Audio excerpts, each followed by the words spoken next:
All right, welcome everyone. Hello, I'm Karena Stipp, and I'm a senior specialist realtor, and this is the Real Truth About seminar series. And today we're going to talk about how to communicate with adult children. I see there's only 2 men in the room, so does that speak to anything, or is that? Yeah, women live in Yeah, women live longer. It's like a senior home.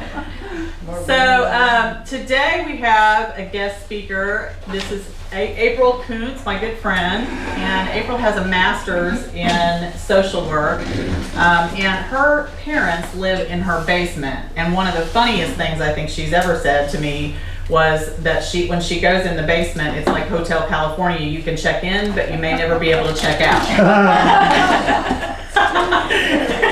Because they want to visit and talk. Yeah, right? That's very true. They're wonderful people, her parents. So anyway, she's going to share today with you a lot of tips on how to communicate with adult children. And I'm going to turn this over to her and let April get started. And April, you can tell whatever you want to about yourself above and beyond my little tidbits that I just shared. Of course. Thank you. Well, first of all, thank you. Yeah. Hi. Hi. Thank you for asking me to be here today, Karena, because this is a very important, sacred topic to me. First of all, I should say, hi, my name is April. I'm an adult child. My life has become unmanageable. I'm just kidding. What I would love for this to be is just kind of a discussion. I have put together a framework to kind of frame my thoughts and my stories to share with you, but I want you to please feel free to just stop and raise your hand or stand up or whatever. Feel free to ask questions, feel free to share your thoughts, your emotions, whatever's coming up for you. This is, again, more of a discussion than me just lecturing. But the framework that I put together, obviously, as you can see, is first thing I want to talk about is being mortal. Ugh. Right. Aging gracefully, the life care stages, independence and control, sacred conversations, and then what you may have for yourself when you walk away from here as maybe some next steps for yourself. So the first thing I want to say is if you have not read the book Being Mortal, oh my gosh, it is my favorite book ever. It's kind of a guidepost for me, and I love the quote that they have on Dr. Gwande. Atul Gwande actually is a surgeon, and he wrote this book, and he was born and raised in Ohio and actually went to school with a friend of mine, which I found out later. But he is amazing, and the book is amazing. So I highly recommend it. So Being Mortal shows that the ultimate goal is not a good death, but a good life, all the way to the very end. So highly recommend it. Okay, so Being Mortal. We're born, we live, we die. I want to preface this by saying that the feedback that I often get from my friends and family is that I talk about death like it's going to get a cup of coffee. I'm super comfortable talking about death.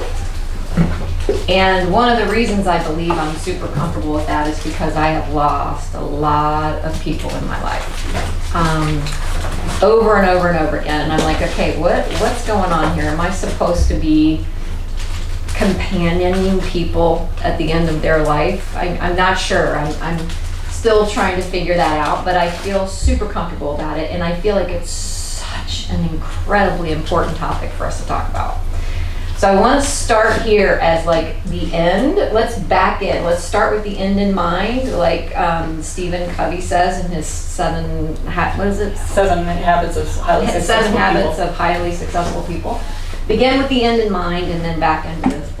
So on August 14th, 2010, I was 5 days post a shoulder surgery, and my younger brother Jeremy died of an accidental overdose, and my parents found him in his bedroom, and they did CPR on him, and he left us that day.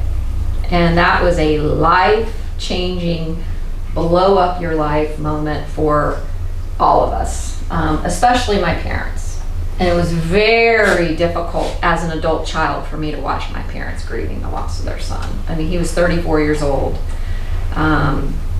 super funny and intelligent and just amazing guy. So that was my first brush with, not, my grandparents had passed and those kinds of things, but that was a life-changing moment. And then 3 years later, this beautiful lady right here at the age of 53 ended her life, and she was my first cousin, my mom's niece. So within 3 years, my mom lost her son and then lost her niece. And then, so that was 2013, July 13th, 2013. And then on March 15th, 2018, my brother-in-law ended his life, tragically.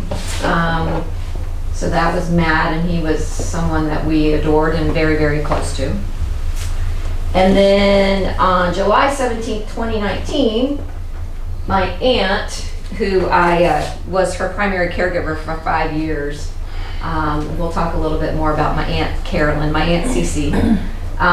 She died at Rex Hospital and I was with her. And it was actually a very beautiful experience. Very sad, obviously, but a very beautiful experience, and I'm very grateful for her. So I want to just say that I'm all about us talking about this because it's so important. It's going to happen to every single one of us. And I believe the anxiety and the tension that drives a lot of our frustration with each other, drives a lot of our fears of the future and those kinds of things. So I feel like the more we talk about it, the more that we can plan for it and make this transition as elegant as possible. It's not fun. It's not, well, I will tell you this real quick. This is a side note. I wasn't even going to say this, but I will tell you that when my aunt passed, it was the funniest experience in the hospital with her because she was having a blast. She was singing Amazing Grace. She was she's like, I don't see my mama yet. And I was like, well, you're not there yet, Aunt Carol. And I'm bawling my eyes out, She made those last moments with her very fun for me.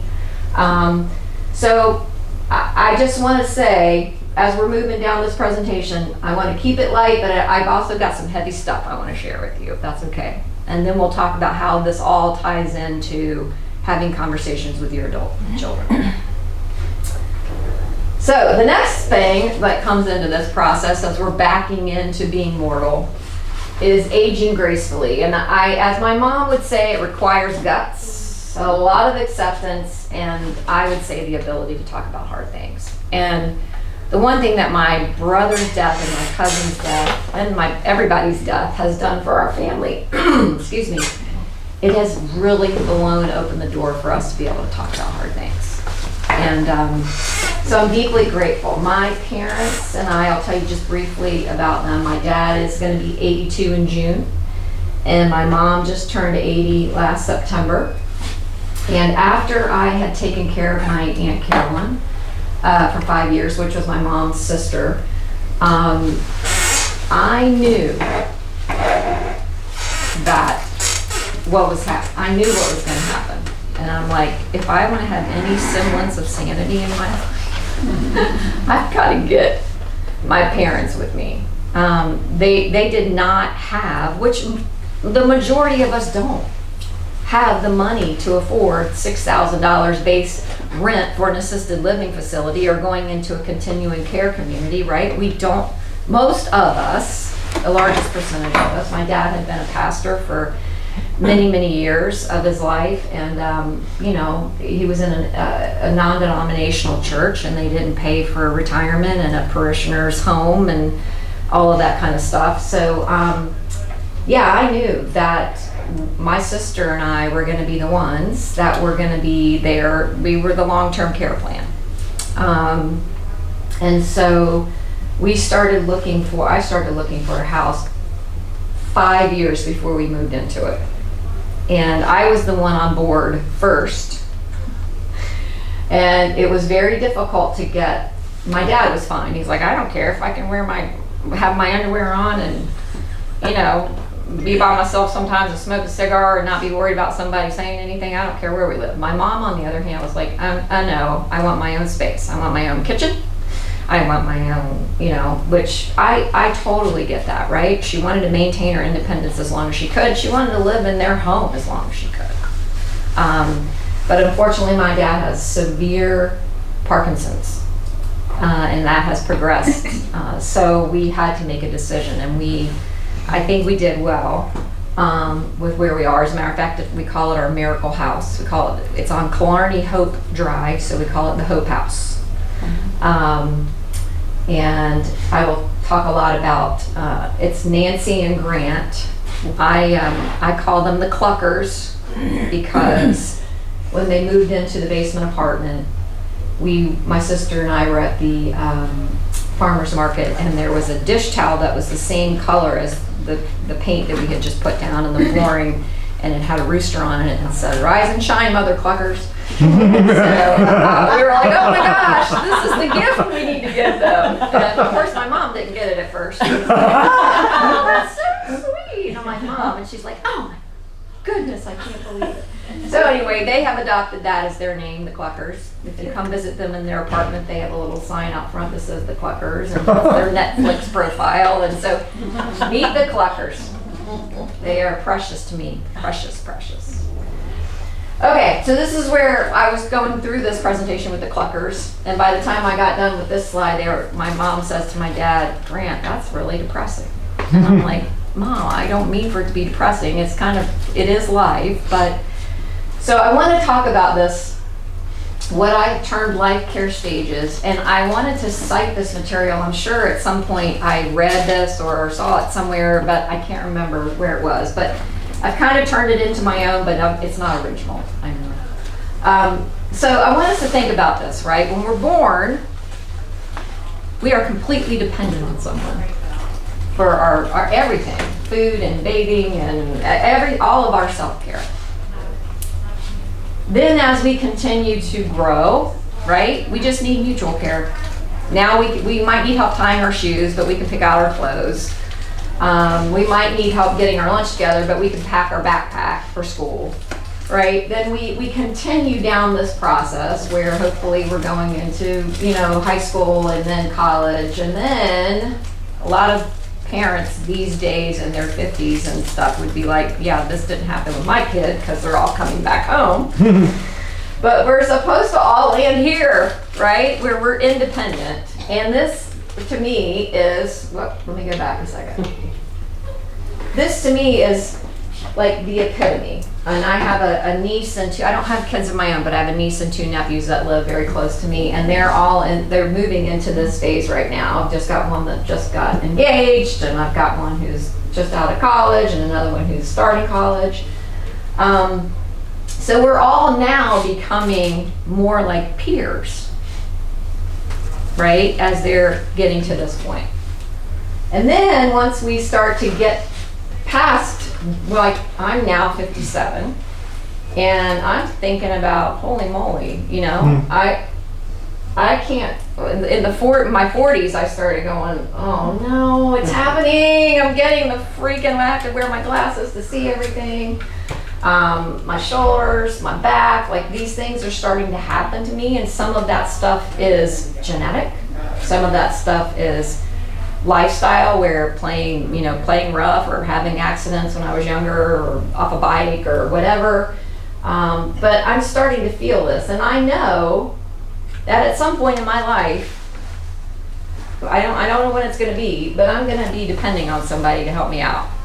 Just like my sister and I had started helping my mom and dad. At first it started with, your dad can't mow the lawn anymore. We can't get up to the top to dust the top of the shelf. Can you guys come over and do that?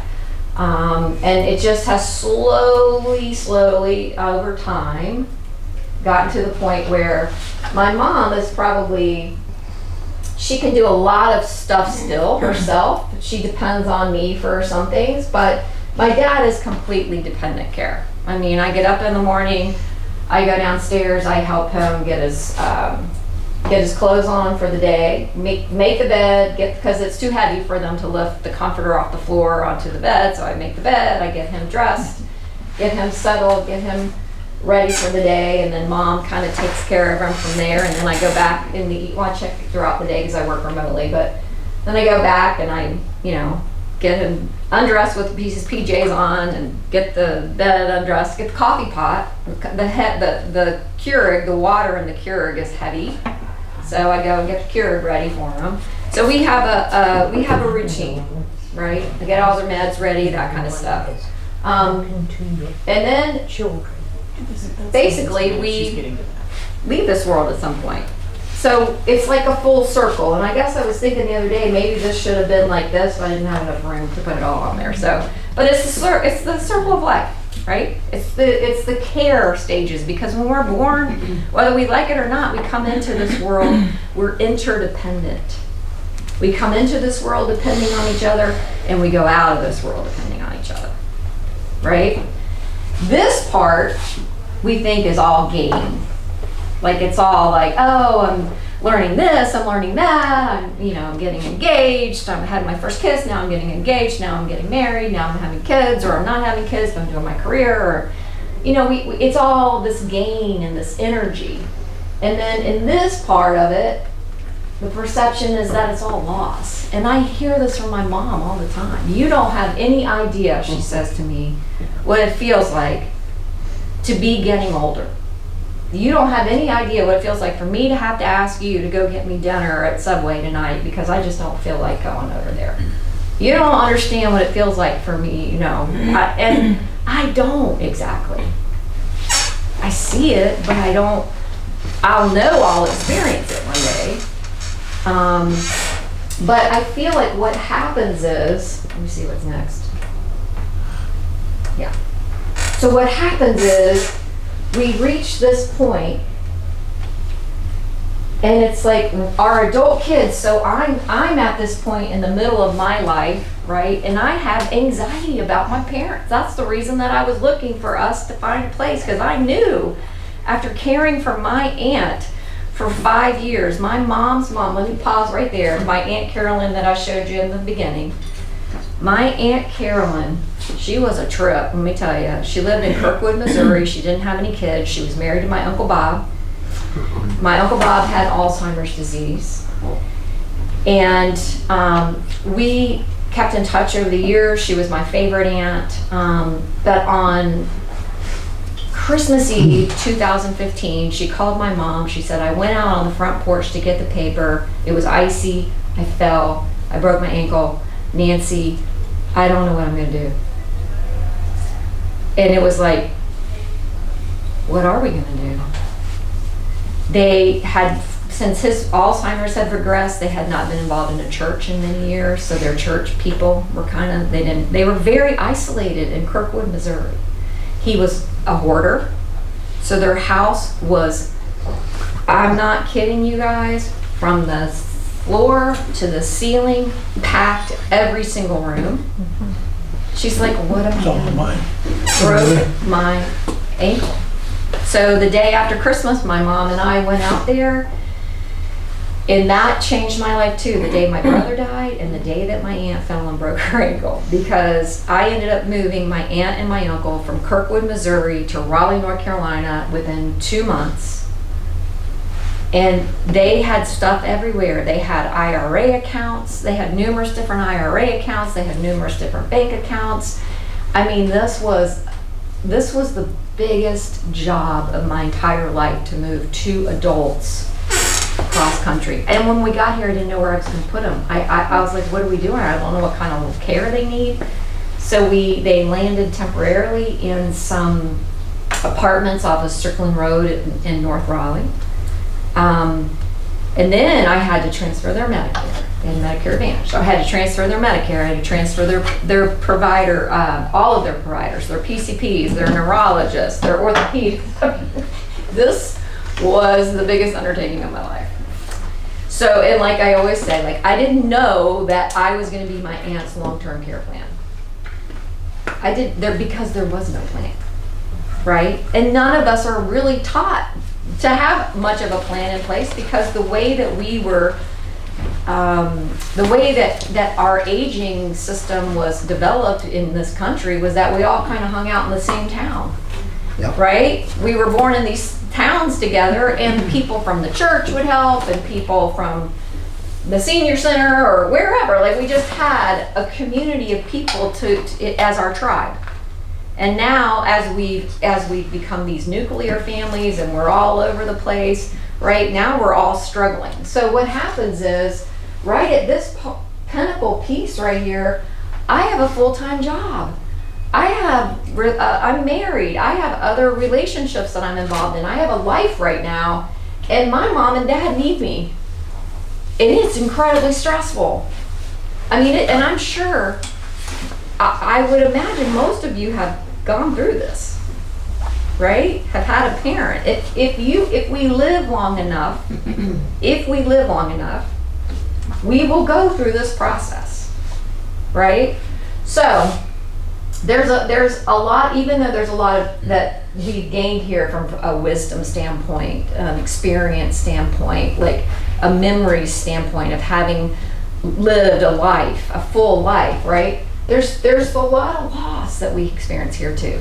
And our kids, our adult children, they want to help, but they're stuck in their life, but they want to help, but they're stuck. And so there's this is where I believe all of this tension comes, right?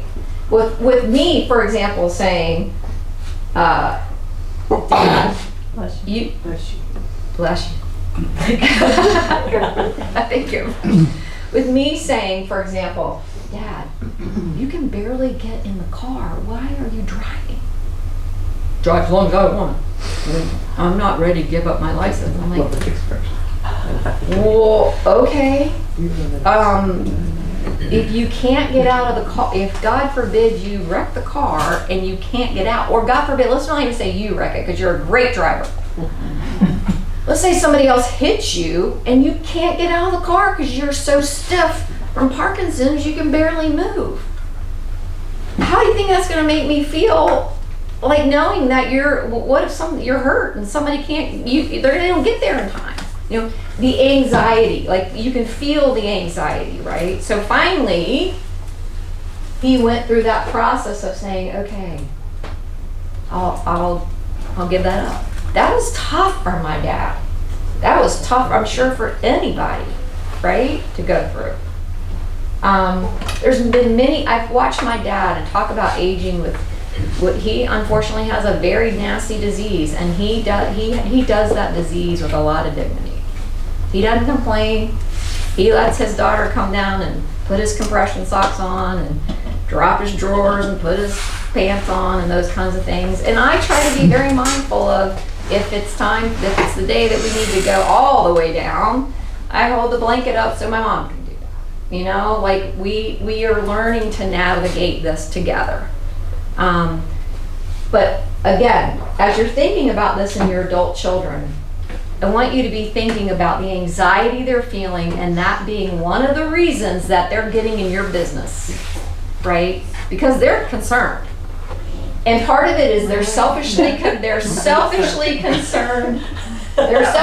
concerned. Oh, let me pause. Not all of them are concerned, we know that. Not all of them. Not so much. Okay. Well, tell them to call me. They did have me move down here. What's that? They did have me move down here. So Oh, at least they live closer. here. Okay, so they live here, so they had you move closer. But I knew that from my experience. Yeah, you know it. You saw it. Because I coming. saw it from my mother, and the things you're saying, which is you don't understand, and I'm not ready, were very frequent statements on their part.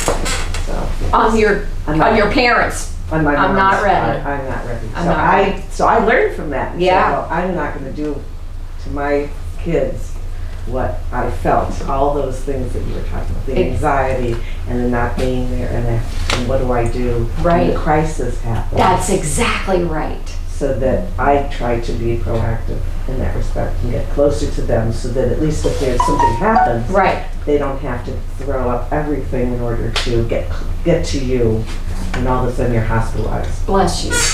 Versus, Yes. yeah, I mean, they're still gonna kind of say, oh, really? Yeah. Well, they're gonna say, well, I You don't don't know. understand, I can't come an hour to Yeah. help you. I'm like, well, whatever. Right. Yes, and that's the thing that I think is so unfortunate. Well, we're going to talk more about that because I do think this is a plan. This is a, what am I doing? Am I not hitting the? Is it not going? You just have. Okay. There you go. All right. Okay, here's a pet peeve of mine. I am not my parents' parent. When I hear people say, well, now you're their parent and that's the circle of life, we become their parents. No, I'm not their parent. I'm their partner in navigating this. I am their adult peer. Believe it or not, yes, we do fall back into some of our old, I'm the kid, they're the parent thing, but for the most part, I am a full-grown adult and I am stepping up to partner with them on this. So that's what I feel like I wish, if there was anything else that I could say to my age people, your kids, is that we need to figure out how to be a care partner with our parents as they're going into these stages of life that we will be going into as well. And that we will hope that our younger generation will be going into this with us, right? I would love to teach a flipping college course on this, and it may be mandatory. Like, guys, this is what's coming down the pipe. How to be too early. Yeah, that's a good point. They wouldn't. There'd be no. Even if you told them, they'd be too young to perceive. They what couldn't they- grasp that. But at 40, At 40, Yeah. yeah, mid 40s, mid 40s. of course, they say, "Hey guys, sorry about your luck." This You're saying, you were kind of talking slow, so I just want to reiterate. So you're saying that at a certain age is when it'll start to dawn on people. and it should dawn on them. Yeah, But around this 40. Is coming, you're Yeah. exactly right. This is coming down the pipe. Yeah, Be aware Yeah, and start to be proactive. That's exactly right. That's my whole mission in life, is to help people prepare for this, because like I said earlier, right? My experience with my parents, it's hard. It is hard, but it's a lot easier than had they stayed in their own home and I was having to go there, go here, go there, take them here, take them out, get the groceries, they're with me. And I know they're safe. I know I can get them what they need. It does drive me a little cuckoo for Cocoa Puffs at times when I'm upstairs working and they need me to come help them with the flipping remote. I will say that kind of drives me a little crazy, but I digress. I am their care partner. Yes, ma'am. I am single, Mm-hmm. always, no children. Right.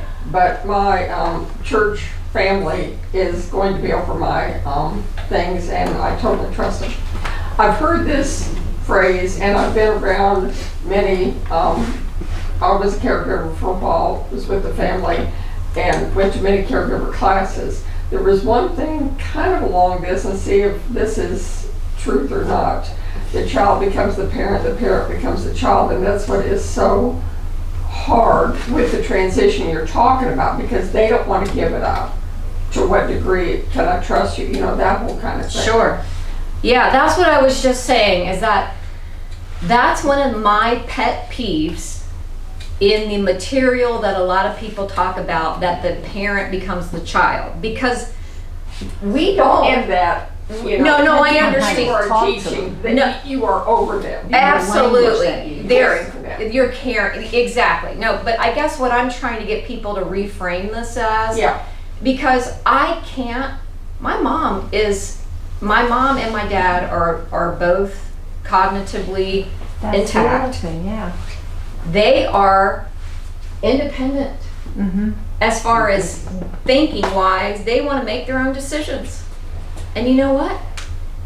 Who am I? I can't make them not make that decision unless they're deemed incompetent. As long as they're safe.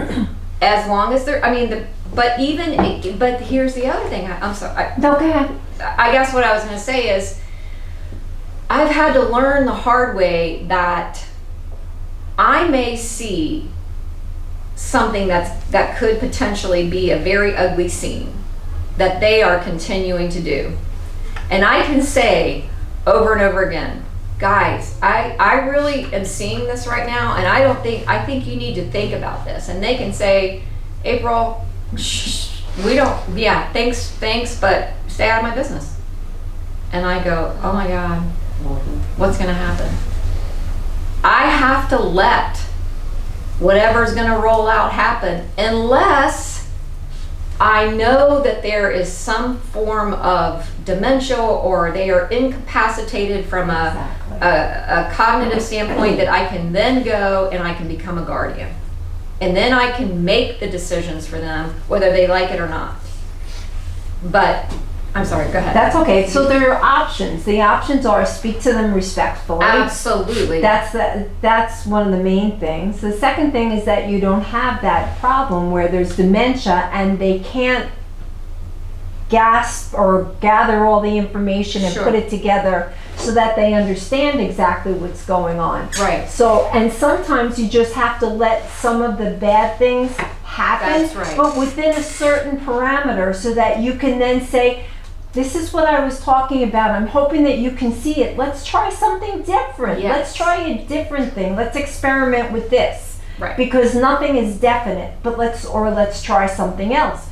And that's the way that you kind of have to get along with the parent, you know? And it's not becoming their parent, not at all. It's respectfully, you know, talking with them. That's right. Not at them. As a care partner. You know, That's right. and being able to talk with them. And again, dementia isn't a factor in your case. I mean, but with mine, it was a case, and it was horrible. It Yeah. was just, but then I had to learn how to deal with all of that as well, and, Right. and learn all the different things that you do, you know, to try and, you know, get them off the thing that they're doing that they can't stop. Right. So it's hard. It's hard, you got it. That's right. It's a delicate, this is such a delicate balance.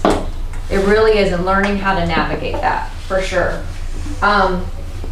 So here's what I'm saying to whatever stage, let's say, you know, again, I said I'm 57. If somebody here is 10 years older than me, 15 years older than me, whatever, and my current situation, the three keys from my perspective to maintaining independence and control is to identify and accept your current life stage. Like, I know right now I'm completely independent, but what is going to be happening? Well, I'm gonna dig down that in a second. So identify and accept your current life stage, plan for this stage and future ones, which is what you've done, and communicate your needs and desires. This one is key for me, I believe. So, did you guys want me to come back to read? Oh, I can get on. Oh, there I'm you go. sorry, she and I are riding. You guys right. Absolutely. I'm like, I don't think that's what, I'm so sorry. I'm No, you're fine. Absolutely. I should have brought handouts, and I'm so sorry I didn't even think about that. Can you email us your slides? Oh, of course. Oh, that'd be awesome. Absolutely. Yeah. Yeah. Karina will. Yep. Perfect. Well, that Are you on Yeah, the that- sign-in that list is here? Yes, I Okay. am. So I will email you these slides. Perfect. When you say your needs and desires, you're talking about you. Talking about you. Me, okay. Me and you. Oh, I mean, the one being cared for. Well, see, you're the one caring, I'm the one being cared for. Absolutely. So which one are you Well, talking I'm talking about both of us. Because even though you're being cared for right now, I'm going to be being cared for too. So I'm thinking. Right now, I'm able to handle it all. Her name's on everything that's Right. I'm through. Yeah. So I'm saying she needs to be thinking about this, and you need to, you know, for our own Yeah. lives. I'm trying to get her to the funeral home with my plan, and from that, I'm gonna pull this in and say, you are holding back. We can't have that. We've been through 12 years of, you know, everything for just church family, you know. But it has just been so blessed, and like I said, her name's on the check, But it can her name's here, her name's there, her name's just everywhere. That's awesome. So that I have thought of. That's great. But I've gotta get her on board Yes. to break the ice. Yeah, you need to communicate. That's right. So how does that conversation start? Yeah. Yeah, how do you start that conversation, April? What's her name? Anna. Anna. Are you asking how to start that conversation, or do you? Well, one thing I'm thinking, her own mother has died, and that was hard. And then her mother-in-law died. She was very close with her. That was hard. So that's probably the first thing I want to say. Is this reeling you back into that time? Mm-hmm. Is that where you're having a hard time? Well, you're gonna die. Yeah, I am. I'm sorry. That's just written down everywhere. Mm-hmm. You know. But we're both Christians, and like I said, we've been through so much, and there's not anything hardly we don't hide. You know. There's Yeah. nothing. So I feel like if I take this, but she was the one finally that said, "We've got to get this together so I know what to do." And I said, "Thank God she put that forward." Yeah. So I tried to get her over there. I saw her Sunday. Well, you know, and then back. When you But it mean was a busy time. We were at a I don't party. understand. Oh. She didn't have the time. She didn't I have. saw her, so I was trying to say, "Okay, now remember we got to do this," and she just hung on. Oh Lord, it's too But overwhelming. she is very busy, like you said, you know, working and everything. Sure. And but I just, that's why I want to just say some of these things in case this is on her mind, so it'll break that crust, that she can just open it up. If you're saying, but she hasn't withdrawn, I was so afraid for a couple of years she was going to withdraw. After she said, "Whatever you want," you better be careful when you say that. That is huge. Yeah. And that's what I needed, because the other two were out of state. But I wanted one here, and perfect, you know. So I just need her to ease so she can, you know, but she's never really done done this Right. and to the level that I'm going to need it. Yeah. No, that's a great point. Anybody else have that experience that Nancy's talking about? Do you have someone who, well, I guess, do we want to continue going and then we'll talk at the end, or, okay. So, again, I was talking about life care stage, what life care stage am I in, and oh, here we go. How willing are you to accept that if you live long enough, you will need assistance? You'll need it. Look at their faces. Y'all are like, I know I'm gonna need assistance. We were just at a wedding last weekend, and my dad, we got my mom and dad there, which is not always easy, but we got them there, and I could see my dad in the corner of my eye. Everybody's out on the dance floor, and I went over and I got him up, and I said, "Come on, Dad." So we got out to the dance floor, and the kids, his grandkids, and my nephew's new fiance, they were dancing with Papa. And he was maybe going like this, but they're dancing around him and everything. And then my sister was standing there, and my new niece-in-law that's going to be my nephew's fiance says to my sister directly to her face, "You two better not get old for a long time." And I went, "Oh, thank God, one of these kids is going to take care of it." I thought it might be my niece and my nephews, but no, it's going to be his wife, right? So I know that. I know I'm going to need help. And I'm not going to like it, but I'm going to need it. So I think that's number one important thing to be thinking about from your perspective, right? As an adult who's going to have an adult child caring for you.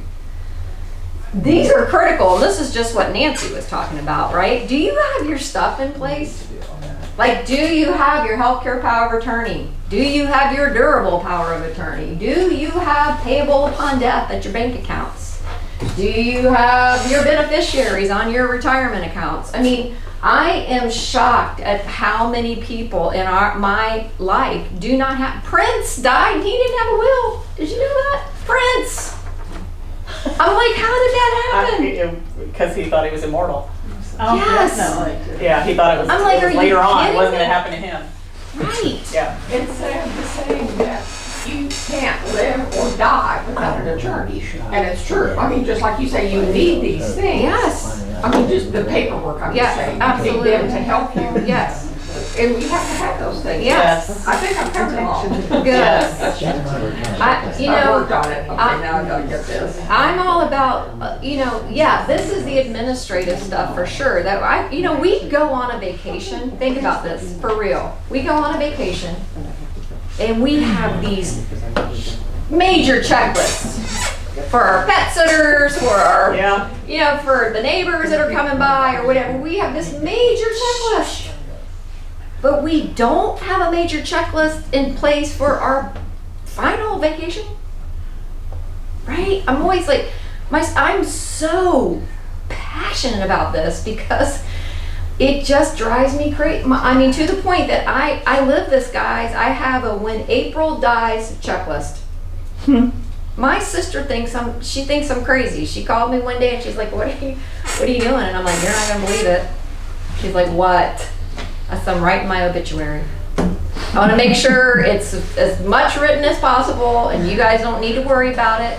And this is my gift to them. I want them to not be, I'm hoping everybody's going to be such in deep grief and sorrow that and I know it's going to be so stressful for them to have to deal with the administrative stuff too, right? So I'm like, I wrote my obituary.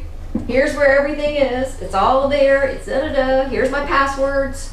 I have a password keeper that I'm going to let them have access to where they know how to get onto everything. I mean, and what I want to say is it doesn't have to be like, it is overwhelming, but it doesn't have to be so overwhelming. You can do a little chunk at a time, just little pieces at a time, right? But it's so important. When you get this stuff together, do your kids or the person that's going to be caring for you at the end of this life know where this is? Have you communicated this? Do they know? Like I have best friends in my life who are my age and they're like, yeah, I don't know where my parent papers are. I'm like, Grr! You need to ask them. Like, are you their healthcare power of attorney? I don't know. I'm like, guys, like this is for real. This is, what if they can't pay their bills because they're in the hospital? Who's going to pay it for them? Like these are things that we have to just kind of be planned for, right? I have a backpack. When I have to take my dad or my mom to the ER, like they know me over at Wake Med Briar Creek, right? I come in, I'm like, here, checking in. Here's their insurance stuff. Here's my backpack. I'm hanging out here for a few hours and then we'll be going home. So I know that's going to happen. It's just Your go bag. It's my go bag. That's exactly right. All right. Oh, wait. I had that last one. I'm so sorry. I'm trying so hard to write so I can read it. I'm sorry. Okay. So I can't even read that. Do you have an email address? Do Pardon? you have email? I can send it to you. Do you have email? She's going to send you this whole thing if you want it. Okay. It's totally I up promise to you do. I promise, yeah. As long as you're on this list. No, and you can see. Yeah. I mean it. Nancy, you're I on want it. after you. I got the card. You're on it. I appreciate that about you. Is this a PowerPoint presentation? Yeah. I can send it as a PDF. Oh, okay, good enough. It's fine. One thing you can do with the bills, put them on auto pay, your utilities. Yes. That's a good point. So if you're out of your Yeah. house for in the hospital for any length of time, your utilities are still coming in, but Yeah, they're taken So, care of. That's a great point. make sure there's money though. No, I'm sure you got money in the account. That's a key part of it. Although, all but one bill, I can put it on my Visa card so they can just pile up there. But one of them, I had to take that one. All right, Nancy, are you cool if I go forward? Okay. All right, here's where this sacred conversation, I call them sacred conversations because to me they are sacred. Like I want to know what my parents want as they're going through this process. And I want the people in my life to know what I want. That's how we maintain control and independence. That's where that book comes in. Being mortal. Being mortal. Read the book. It's so You will awesome. know why that's important. Yes. Yes. And you will know maybe a little bit how to go about it. Like, Dad, if we do this surgery and you're not going to be able to A, B, C, D, is that really going to be impair your life or will you be okay? That's exactly right. One thing this is a kind of a joke between my dad and I, but it is a sacred conversation. He was getting ready to have triple bypass. And he's already got Parkinson's, which was majorly advanced after the triple bypass. Like, he got way worse with the Parkinson's. But before when we were in the hospital and getting ready to go into surgery, he had told me years ago that at his funeral service, he wanted there to be a choir that sang Hallelujah, right? And I was like, for real? Okay. He told me this, and I said, so as he's sitting there getting ready to go into surgery, I said, Dad, and this would be a sacred conversation. Dad, are you scared about this surgery? Yeah, I'm a little scared. Okay. And I go, well, I don't want to make you more scared, but I do want to know if I don't have a conversation with you on the other side, do you still want me to have a choir singing Hallelujah? And he said, yes, I do. And he said something about, I want that song to be for the people who are sad that I left and glad that I left. Right? So being willing to say the hard things it's a sacred moment.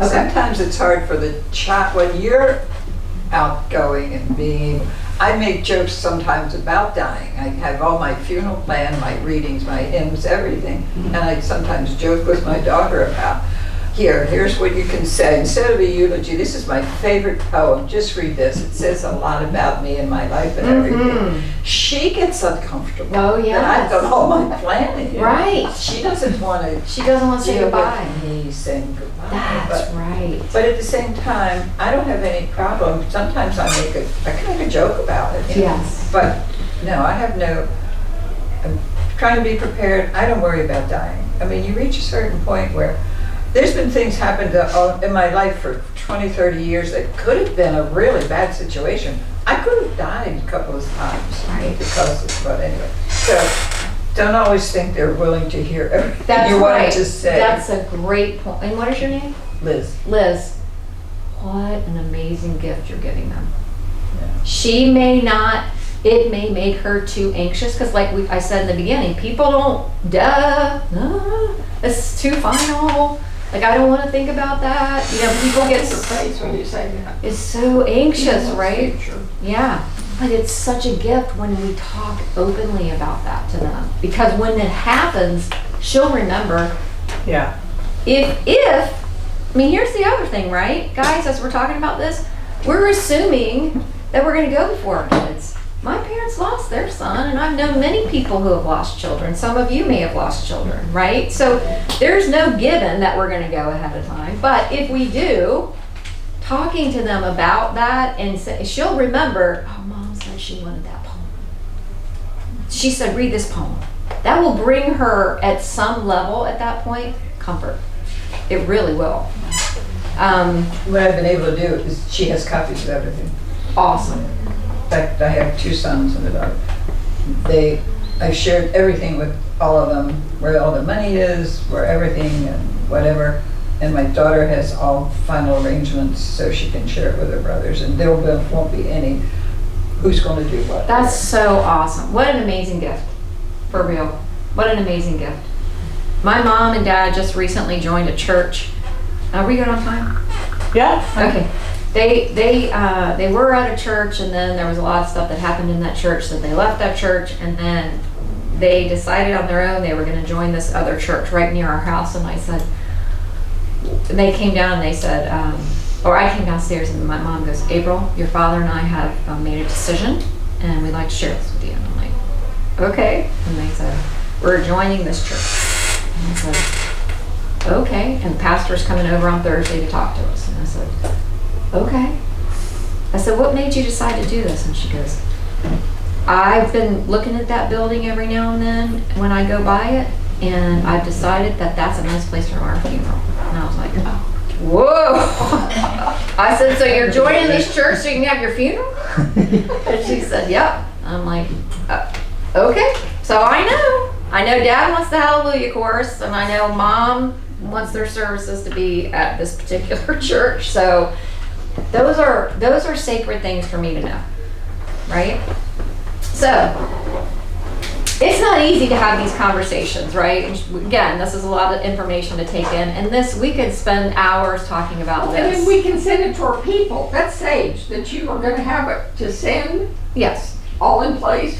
And then we can say, "Cause I'm gonna send this straight to her, okay, honey, read this." That's great. Now. And then So we'll talk. the first thing is, you know, like for example, I want to, okay, this is an example of this. This was a very sacred and difficult conversation that I had with my parents. I might cry about this. I'm still kind of, But we as a family, my parents and my sister and her family and my partner and I have all gone to the beach together for 25 years. We go to the Outer Banks. We get a big house. We go there every year, either June or July. This has been our family tradition. And last year, that was so hard because my dad can't, we don't ever know if he's going to be able to sleep on a bed or he often has to get up at 3 or 4 in the morning and go out to his recliner. Last year, we drove a recliner to the Outer Banks. Oh my God. I didn't know you did this. We keep trying my. everything. We want to all be together. So my sister said, I'll get Adam, her husband's truck, and we'll put Dad's recliner in there. So here we are, Beverly Hillbillies. Oh, I moved a recliner into the nursing home. Yeah. It was Yeah. only 10 miles. Right. Well, this was a 4.5-hour drive with the recliner, but we did it. As long as he wasn't sitting here. He was, yeah. Well, you should Beverly be, Hillbillies. he should have been sitting in that recliner on the way down there. And we had an elevator in the house, you know, but unfortunately, he just couldn't get comfortable. He couldn't get comfortable in the bed. He couldn't get comfortable in the recliner. We had the little things hooked into the wall where, you know, at night he would press this thing and it would be like ding dong. So one of us would have it in our room. It was either my sister or me or one of the kids had the little emergency thing. And he was getting up at 2 o'clock in the morning every morning, and he was miserable. And my mom was miserable because my dad's miserable. And I'm miserable because I live with them and I need a break. Right? So we're all miserable. We did the best that we could. But that was one. There's two stories I'm going to tell you. The first thing that was 2 days into this, I was super stressed out. Mom's super stressed out. Dad's super stressed out. And I went down there exasperated at 10 o'clock at night trying to figure out. I'd already tried to get him into this bed, and then he was up again. And so then I was trying to get him in the recliner with a blanket, and then he didn't want that. So we were trying the bed again, then we were trying the couch. And we were trying everything. And then Mom had forgotten some meds and had gotten his meds confused with her meds, and it was just a poop show, right? So I was frustrated and tired, and I went down there and I said, all right, guys, we're going home tomorrow. And they just got really quiet. And they ended up maybe getting some sleep or whatever. And the next morning I heard my mom saying to my sister, well, I told your father, Grant, the bad kids are going home tomorrow. I went out there and I'm like, you know, Mom, I'm so sorry. So I'm like, I heard her. And I said, I am so sorry that that's how you felt, that you were a bad child and I'm taking you home. It had nothing to do about that. It had to do with me feeling, yes, I am tired, but knowing that you guys are exhausted too. Like, this is not fun for anyone, right? So I apologize if that's how that made you feel, because I am not their parent. Even though it may feel like that to them, in that moment it did, because they couldn't be in the place anymore. So I told her, I'm sure, empathize, I'm sure that was very sad and frustrating for you, right? So I'm listening deeply, I'm empathizing and validating, and I'm asking clarifying questions. How can I best support you right now? What is it that you need from me? Right? This is what I heard you say. Is that correct? That's an example of clarifying questions. And then try not to be defensive, which I was at first. And I'm like, are you kidding me? She's, I'm in there with my sister. Are you kidding me? I just heard her say, the bad children are going home. Well, I'm not, that's me being defensive until I realize, wait a minute. I mean, she's feeling like she's a burden. She's not having fun either. She's watching her husband who can't enjoy life anymore. I mean, this is complicated. There's a lot of stuff going on in here, right? When it comes to this stuff about planning and everything we've been talking about, don't wait. It's so much easier to say they can't hear it right now. They can't, it's not gonna happen because I just need to wait until this, or I need to wait. I'm saying, don't wait. And you can simply say something like, hey guys, let's have dinner on Sunday night. One of my friends, one of the coolest things they told me, they're my age, they're like, yeah, we have death dinners. I'm like, what? And they're like, yeah, our whole family does. It's not just with our aging parents. We have death dinners and we talk about this openly, make it fun. And we talk about this kind of stuff, even though it's not a fun topic, but at least they're talking about it. So I'm saying, please don't wait. Initiate the conversation. And then be prepared.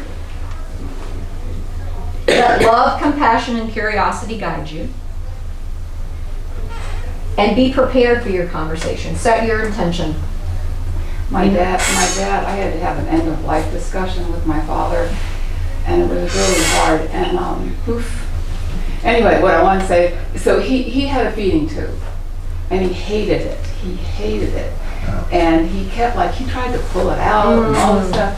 And so I have 4 siblings, and so we all said we gotta talk to him about what it means to take it out, because if he wants to, then he should. We should let him. He had, cognitively. He knew what it was and what was happening. And so, because I was here, I went and talked to my mother who was with him. And I said, Pop, if you take that out, you're gonna die, And he said, that's what I want. So yeah. But the thing is, he was no longer miserable. My brother came into town, took him to the hospital, they had it taken out. And it took a year. He was still alive for a year, but all of this you're saying makes so much sense. That if they're cognitive, then they make that decision. You don't. And he knew exactly what he was doing. Yes. And so my mom and I cried. Of course. That was his decision, and that's what we went with. Right. So, amen. All of this is just excellent. I mean, it's just good. speaking exactly to, I think, what you need to do. Yeah. It's difficult. It's not easy. Not easy. It was not a death, it wasn't one of those happy discussions. It was a tough discussion. Well, I think, and to your point, so this was end of life that you were talking about, right? That's what I think you would call it. Yeah, for sure. Yeah, that's what I was going to say too. About my dad said he wanted hallelujah, and then a couple years later, the man can barely move, and my cat bit him, which I didn't realize. I cleaned it off and we thought he was fine, and a week later he ends up in the hospital with cellulitis and because of the cat. And at that point I said to him when the doctor came in, Dad, they're asking me if you have a do not resuscitate. And he's like, no, I don't want to. No, yeah, I want to be resuscitated. And I said, you do? For real? He's like, yeah, no, I don't want a DNR on there. So, yes, we have that. I wanted to make it a little lighter, but what I was saying before too about our sacred conversation about the beach. So this year is the first year in 25 years that we're not going to the beach. And my sister and her family are going on a cruise. And she says to me, Abe, I wish you could come with us. I know, and I wish Mom and Dad could come with us. And I've been thinking maybe we could take Dad with the wheelchair. And I go, we can't, I don't know if he can sleep on the mattress. So I'm not going with them, but I did go downstairs and I had a sacred conversation with my mom. And I said, Mom, I am so sad right now that we're not going to the beach. And Amy and them are going on a cruise. And I want to go, but I also don't want to leave you guys. And we would have, and she's like, April, I want you to go. Of course, she's like, I know inside she was grieving, not being with her family, but she said, I want you to go. We'll work it out. We'll figure out if we have to get friends and family to come in or care, because, their money is not a lot. But I said, Mom, you know what's happening? And she said, what? And I said, I went back to, in my thought process, I said, we're having that natural separation that starts to happen, right? Where we're not going to be doing, our family, even though we love each other and our love strings are very tight, they're becoming looser and looser, and we're having to let each other go at certain levels, and that's so hard. And I was bawling and she was bawling, and that to me is conversation. Not an easy one, but sacred. So I'm saying set your intention, ask for feedback and questions, invite future conversations. This doesn't happen overnight. This is a process that you keep talking about. It's not just like a one and done thing, right? I put some suggested starters here just for the heck of it. You guys can come on your own, but one would be like, hey, I want to talk to you about some thoughts I've been having about, can you come over for dinner, or could we do lunch, or could we have a couple hours together? If something were to happen to me, I want to make sure that I'm just saying, and you could say, a friend of mine that I know, just right before I got to this building, my sister called me to tell me that her best friend's mom, who we all are very close, was coding. This is they just had a big wedding last weekend, and now they're going through this, right? So if we never know when any of this stuff is going to happen. So if something were to happen to me, I want to make sure that you do this. And my friend, or this woman that did a seminar at the senior center, was telling me about her brother, or telling me about her cousin, or telling me about her brother-in-law, or telling me about her aunt, or telling me about her friend, or whatever. And it made me think, if something were to happen to me, I want to make sure you blah. And you could say, there are things that I wish I had spoken to my mom or dad about, and I want to make sure, is there anything you want to talk to me about at any given point? Say that. Make that an open dialogue. Are you sure there's nothing you want to talk to me about? Maybe it's 5 years from now, It's been 5 years. Are you sure there's nothing you want to talk to me about or ask me about? Or, there's so many times that my mom will say, I wish I would have asked my mom X. Right? This is so sad, but my mom died 15 years before my dad. I did not get to see her. They were going to bring me out of school, and they thought she'd gotten better. That happens with cancer. You have a rise. 2 hours later, she's gone. Yeah. I was livid. Oh, I bet. I didn't want anything to do with my dad. I hugged the funeral director. I just pushed him away. He never apologized to me until he died. Oh. Told cousins, and I was on my way to come there. I'm like, we would have had a whole different relationship. Yes. If he had said that. Right. I mean, I know he didn't know when I was 14. Right. You don't know a lot when you're 14. Yeah, of course. And I'm sure he was a lot But that for sure. I mean, say it. Well, say it. Just say it doesn't the hard matter if things. it's old news. The other person may not remember because it's on one, but not the other. That's right. I'm sure I did because I lived with him another 4 years and then Right. off to school. Right. I mean, that was just so sad to me Yeah, of that course. he had done that. Yeah. It was traumatic, but Is there, so the flip side of that for me, you were 14. You were 14. right. So at that point, but me as an adult today, if there is someone in my life that I feel like I have something, like there's something there, I want that gone.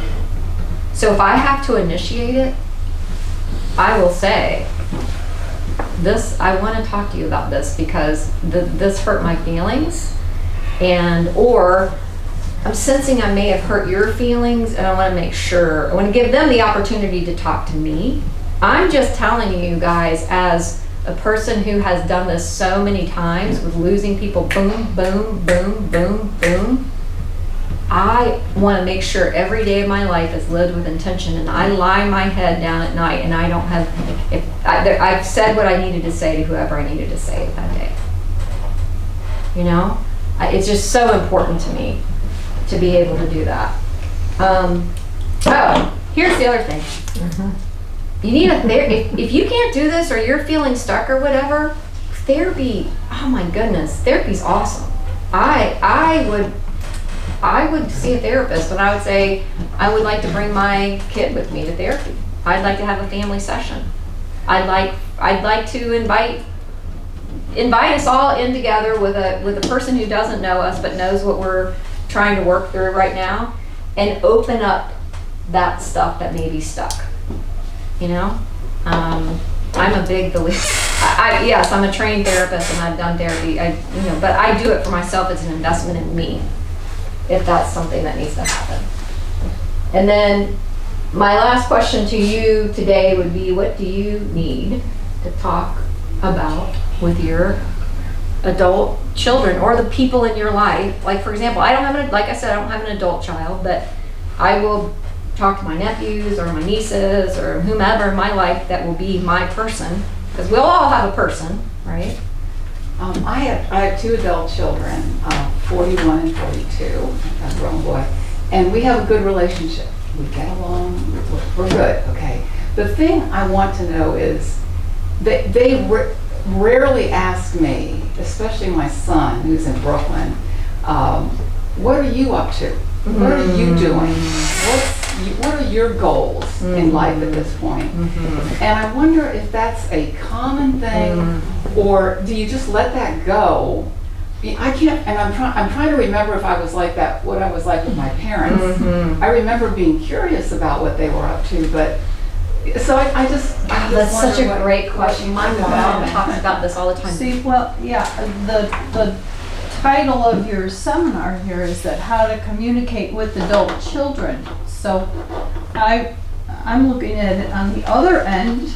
Okay, you talk as if your parents are always there, and but there's a lot of people in situations where you can't even talk about Christmas with your children. That's such a great point. So I thought, I was misled, but I thought that's what this was more about, was how to communicate with your adult children, not just all about death things, but just communicate. In general, you're talking about more. Communicate, like grandchildren, in-laws. That's more what I thought. Yeah, so tell me, let's talk about that. We have time. Let's talk about what it is, how to communicate with. Tell me more about what the communication is for you that you're thinking about. Well, I'm sure a lot of people have children that aren't in the state. Yeah. So you talk to them by phone. Yeah. You see them for 2 days out of the year. They come visit, then they leave. Well, how can you improve talking that? about change. It's change. And that's what There's a couple, change. but there's grandchildren involved. Then you get in this tug of war of, well, you don't come see me. Why should we come see you? And this is like a whole different subject. Well, no, this is. But that's what I thought you were referring to. Okay. I know that there's a difference between sons and daughters. I mean, that's a biggie. And I have 2 sons, so their communication with me is very little. They'll talk to their father occasionally, and they'll pick up a phone and they'll call. So I think that that's a big part of it. I left New York simply because I didn't want to be in competition with my daughter-in-law and her family. See, because that's a big thing. says, I mean, like, I probably did the same thing as I was staying closer to my family than to his. But his mother also told me very early on that I've raised my children, I'm not gonna raise yours, so don't ask me to babysit. So, I mean, like, you know, that was kind of what gave me where I was gonna stand with her. But I think that that's a fair question. Absolutely. And it's definitely, as they get older, they have their own lives, Yeah. and they just, I mean, like, one of my sons, first time, I've lived here for 5 years, he's never been here. The other one has come on one weekend, and he's the one that has, you know, kids and the wife. The other one just got divorced, so, you know. But I mean, like, yes, how Yeah. do you, Yeah, I don't how- understand. I mean, they had a conversation with me once and told me, well, my one did, that I like to get up and move around, and I like to help, and they don't want help. And therefore, why should I do that? We also have a place in New York, so we do get to see that one little family, my older son's family. But I mean, like I said, they've been to see us twice in the 5 years we've been here. So it's Right. difficult, and they'll have conversations with me. I, of course, went to a therapist because I'm thinking that I'm the one that's doing everything wrong. And she says, you're not doing anything wrong, it's just the way they are. Right. But it's still, I don't know how to talk to them. Exactly. And I refuse to. And then after they're married, who are you supposed to call? The daughter-in-law, or are you supposed to stay in communication with your son? Try to include them both. I found out I used to always text my children, 2 sons and a daughter. I'd send them like a text like, oh, I'm traveling this weekend, I'll let you know when I'm back home, et cetera, et cetera. And I found out I better start including the wives of my 2 sons. And so now when I send a text to my sons and daughter, I include their spouses. So they feel like they're included, because if you only isolate your children, then you can kind of put them off. But your parents are blessed to have you involved. Oh, Right. very The much so. situation some of us sounds like we're dealing with is, I moved to North Carolina because my daughter's nearby, and we were getting to the point, like, if I would go first, my husband had a lot of medical problems, he would need help. So, of course, we had the conversation, she would be our helper. Now I'm into the situation is, she may relocate. This is like, okay, her husband retired, she's still working a few years. He's thinking about taking over his mom's house in West Virginia that his sister's living in, but they have okay, I'm not moving to West Virginia now. Right. I don't know when this might happen, it's several years down the road yet. But I have my 2 sons, one's in Richmond, one's here over close to Greensboro. I'm looking at maybe, now my husband's gone, I have too much house. I'm looking at retirement communities. Okay, do I stay here? I went to Springmore and Rye. Do I want to stay here? My daughter's going to move. Okay, I found one near my son in Richmond. Really nice place, still building. Then I talked with my son near Greensboro, and his says, well, you know, we have retirement communities over here. It's all of a sudden like, I'm blessed with 2 guys that want me to live near them, you know, but I'll be independent. I love all my kids, but I don't want to live with any of them. You can get into situations like that. But, so I have to now decide, I've got to think about myself, because, you know, maybe I want to stay independent as I can, but do I move near family? Do I stay here with friends? Do I go back to Baltimore where I have brothers and sisters? You know, and it's like, I have too many options now, and it's like, I don't want to make the decision yet, but I've got to move on. I've just got to decide if I want to live near family, or if I want to be friends, or if I want to make my own friends and stay here where I am. I don't know. And It's too confusing. Those things may change, right? Like it may be that for right now, for the next 2 to 3 years, I'm going to be here. And at some point, if I really want to be by my daughter, if my health is really declining and I really want to be by my daughter the most, I might have that. You know, it's like thinking about these different things and planning for those different things. And to your point, and I don't think I said this in the beginning, and I meant to, and that is that this is such a broad topic. Like, I came in here with what my expertise is in. However, what I'm learning from my friends who are my sister-in-law is at my house right now, and her son just got married last weekend. And first of all, she's grieving because she's a boy mama. And the boys go with the girl's family most of the time, not always. Right. So now she's losing her son. Right. And she's like, I mean, they paid for the rehearsal dinner, and her son and his bride sat with her parents, and it really ticked her off. Don't blame her. Yeah, she's like, what the heck? You know, and she's like, when I told her I was going to be talking about this, she goes, well, I wish you'd call me and tell me how to communicate with my adult children.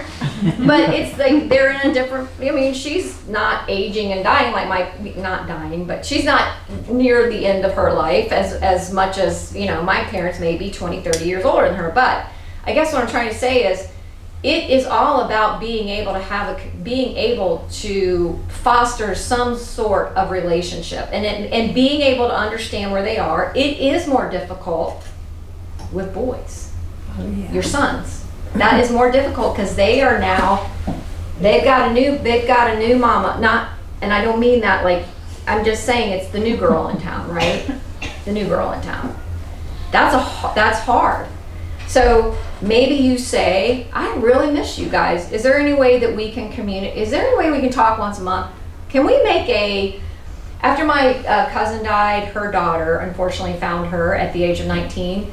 And every Wednesday since July 3rd, 2013, I talk to her. Oh, Wednesdays is Cosette's Day. that's good something to look forward to. Absolutely. So maybe we say something creative like, I really miss you guys. And I'm just wondering if there's a time during the week or on the weekend that we could carve out an hour to FaceTime or just have a phone call. Now, you live in North Carolina, you got the mountains, you got the beach. Do they have children? Yes. Well, And those kids are over, maybe they want to be where they live with their friends, but you know, they can come and be with their grandmother if their mom and dad want to go to the beach or go to the mountains. oh, we've done that. Yeah, I mean, like, yes, that's a possibility. That's one of the perks of living in North Carolina. You got a lot of places to go. Yeah, but we go up to New York and we see them quite often, but her mother lives in Florida, so they go there. And then in the summertime, they go to Fire Island because they have a place out there, and that's their vacation. So what's left over? Yeah. Yeah. You know, like I said, I'm not gonna compete. It's not a competition. You know, I'm here. Yes, we do see you, and yes, we do love you, and we take you out to eat. We go to all your games. We go to all your, rehearsals and your competitions and things like that when we're there. But, it's like you don't make the effort, ever, So what does that say? Yeah. No, I hear you. And how do you develop a relationship with your grandchild Yes. who, Keep sending them checks for their birthday. no, that doesn't work. You still don't hear from them. No, they put the check in the kitchen cabinet and they forget about it because they don't deal with checks. So my grandkids just had birthdays. So what I did was I said I forgot to get their gifts, and we went up there for their birthday, and I said, you know what, we're taking you on a spree, so you guys can so I can spend time with them. Right. They're just like, their activities are over the top and they're constantly doing something. So I said, we're just going to have to figure out a time. And sure enough, the kid said, well, I don't want to do this. How about we go this time? So I was like, okay, good. That was a good idea. I have grandchildren here, but on their birthdays, the girls, there's three of them. I take them like starting at 9 o'clock and I give them a budget, and they decide, and they're like 11 and 14, the two and they love it. I mean, Sephora, Ulta, Target, you know. And we have all that time together, and then we do lunch, and then they take off. And they're with, you know, they're at an age now where they're with their peers are the most important. Set So the budget, that's a good teaching for them. and they got a budget, and we keep track. But they're glad to be with me during that time. So you Exactly. know, it's fun. And That's why I will did say, that. I'll always remember. I will say to you this, and that is that my mom is really struggling with this. She feels like she's disappearing, and the grandkids are not. They don't reach out to her. They don't engage with her. And one of the things that she started doing, which I thought was so cool, is she started sending each grandkid a text on Sundays saying, "This is Nana's wisdom for the week." I like that. I love it. So, I like that. and it was so funny because they started texting her back saying, "Oh my gosh, thank you, Nana, that was so sweet." Now, do they call her during the week? No. No. Do they ask her what she does? No. Do they, you know, they're so ADHD and all over the place in this high-tech world, right? With, like you were talking about, they're in baseball, they're in soccer, they're in this, they're in that, blah, blah, blah, blah, you know, it's like they don't, but that interrupted their week, right? So, and I hear what you're saying too, is like I give and I give and I give and I give and I don't get anything back. I get nothing back. And that's what my mom will say a lot too. It's like, I don't get anything back from them. And I'm like, Mom, I know in my heart that those kids adore you. And I know that's not a substitute for the fact that you wish that they would call. But if you keep sending them these quotes or asking them, like, do you know what your grandkids' favorite color is? Maybe you text them and say, "This is a crazy question from your crazy Nana, but I was wondering what your favorite color is, because I've never really known that." Or, "I was wondering if you'd tell me, what's the name of your best friend? Because I don't even know your best friend's name." Like, start to just kind of have where you're engaging them to be able to talk a little bit more to you. Maybe you say, "I don't know if you knew this about me or not, but I used to be blah." Because for example, my mom was all into design and all of that kind of stuff, and we used to ask her all the time, "Mom, what do you think about this?" And then as the years have gone on, my sister's now a designer. She doesn't really ask my mom that question anymore. So we try to be mindful about that. So I'm just saying, reach out to them as much as it is like not just sending a check, but ask them about their lives. Ask them about, I was thinking the other day, you're 12. When I was 12, did you know I was blah, doing this? What are you, or whatever. I'm just trying to throw some ideas out there for you guys. And that's great feedback for me about this presentation, because when Karena asked me to do this, I was like, yes, this is such a broad topic. I want to talk about what I know about. It's great for me to hear feedback about, wait, we want to know about this. Like, okay, that's great talking about, the stages of life and what we're going to need and death and dying and all that. But like, how do I communicate with my grandkid? How do I talk to my son without his wife having to be in the middle of it all the time? I mean, right? Like, I just want to have a relationship with my son still. I know they're married and they became one, but I didn't marry her. He did. I want to talk to him, or vice versa, right? So there's a lot to unpack here. So I hope that I'll be able to come back and talk more You're about actually, this in stuff. December, you're speaking. Oh, I am? Yeah. Awesome. Sources for caregivers. It's on. Oh, okay. So Resources for caring for Yeah, aged so- loved ones. each of you has two. This is next month's, and then this is August through December. I don't have it on mine. Y'all just Now you have do. to Thank you. And it's I've got it up here on the screen as well. Of course, replays are available on the website, southernaccenthhomes.com. And there's the new one. We are moving to Wednesday, and the reason we're moving to Wednesdays for these, that's starting in August. Now next month we're still on Tuesday. But in August we're moving to Wednesdays, and we get the next biggest room in the building. So we're out of this room and we'll be in kind of the middle of the building. Not the room where they do the Meals on Wheels, but they do dance classes in there. Right. Yeah, okay. Okay. So resources for caring for aging loved ones is the one that you said you would do. Okay, I forgot. You still good? Yep. Okay, so that's the one in December. Karina, did Yeah. you say that the previous ones are available online somewhere? They're all available online. Oh, okay. really? Yeah. At your Awesome. website. Yeah, so if you go to the website, there's the 3 little dots or 3 little lines at the top. Click on that and it'll say the real truth about. Oh, When you click on that, then you can see all the videos there, and actually the newsletters are there as well. great. Okay, so if you have friends who say, "Oh, I just can't get there" or whatever, they can watch replays. Okay. Or you can, yeah, there you go. With your phone, you can click on that QR code. It goes straight to the website. That's where I'm going. There you go. Yeah. I apologize, I was late. Who are you? Where are you from? And what is, do you have a card or something? What I is your- don't. My name is April Kuntz, and I live here in Raleigh.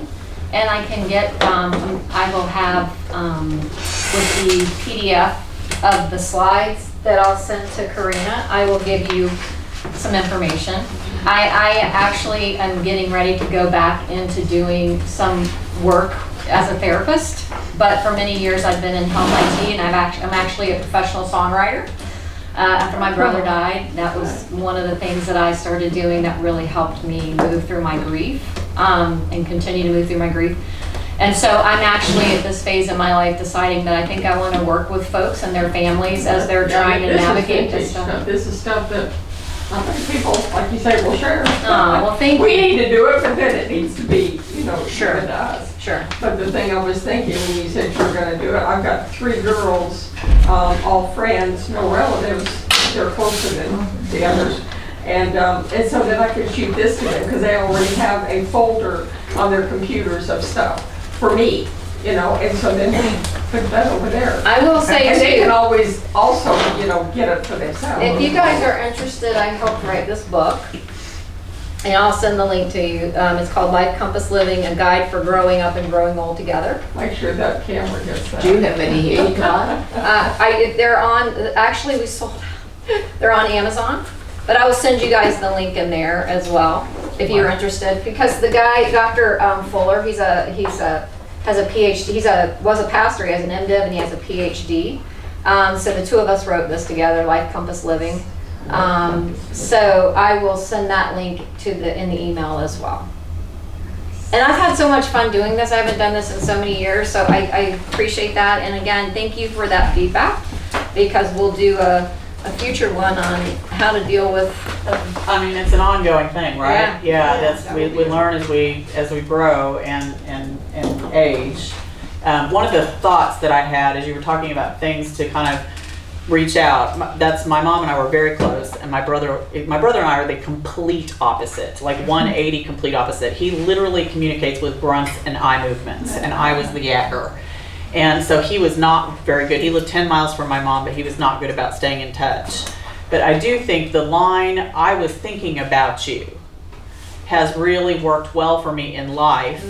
And I do that just because I literally, I'll drive by a place where I have a memory with that person or they live or whatever, and I'll send a quick, I was thinking about you today. And if you haven't ever done that, honestly, oh, you're thinking about me? And so then that, that's it. I realize it's effort, and I realize it may feel unbalanced, but I also think, when you're retired, as many of you are, the day probably doesn't have quite the pace that it does for those of us who are in the sandwich generation. And so, it's not that we don't think about our parents or don't think about, even the kids thinking about their grandparents. It's just that there's so many other things taking our attention, right? And I can remember sending a text to my nephew, and he said, "Who is this?" And I said, "It's your aunt." Hello? Am I not in your phone? I was so offended, you know what I mean? Yeah. But I thought, well, Karina, you probably aren't the best about sending him texts, so I owned that. And we have a better rapport now, So, that's just, they just have a lot grabbing their attention. Just make sure that you're one of them. Just take that time to say, "I'm thinking about you." Well, and the same, I'm getting ready to take I told my niece and my nephews when they graduated from college, I would take them on a trip, just the 2 of us. And so I'm getting ready in August to take my niece to Jacksonville, Wyoming. Nice. So little things like that. Maybe it's, maybe you can have special time with your grandchild or, plan a trip together, something. I'm all about the sacred. So whatever you can create that's sacred, even if it's a text saying, hey, I was thinking about you.